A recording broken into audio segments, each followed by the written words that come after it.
Iranian state TV has broadcast what it says is the confession of a Sweden-based Iranian national in jail in Iran.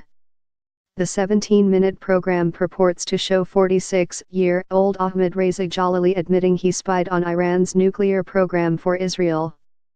Mr. Jalali, an emergency doctor, was sentenced to death on the charges in October.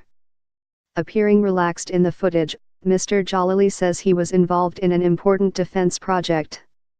He says the project brought him into contact with Iran's top nuclear scientists, and that he regrets having betrayed their trust. At least 4 Iranian nuclear scientists were assassinated on the streets of Tehran between 2009 and 2012, and the documentary suggests that Mr. Jalali was responsible for identifying at least 2 of them. Iran has always maintained that they were killed by agents of Israeli and Western intelligence agencies.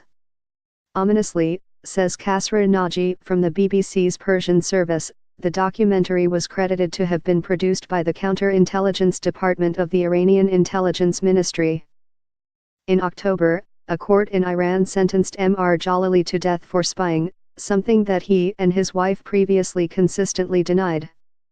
5 days ago, human rights group Amnesty International said the Iranian Supreme Court had upheld the sentence through a secret and hasty process and without allowing any defense submission, despite repeated inquiries by his lawyers. It said Mr. Jalali had said in a letter from jail that he was being held in reprisal for refusing to use his connections in Europe to spy for Iran. He was arrested in April 2016 while on a business trip to Iran. Amnesty says he was held without access to a lawyer for 7 months, 3 of which were in solitary confinement.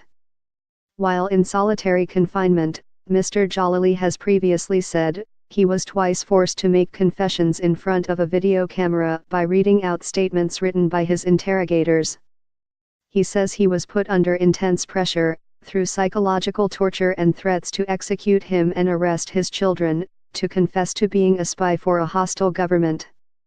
But he said such claims were fabricated. Iran is known to have broadcast forced confessions in the past.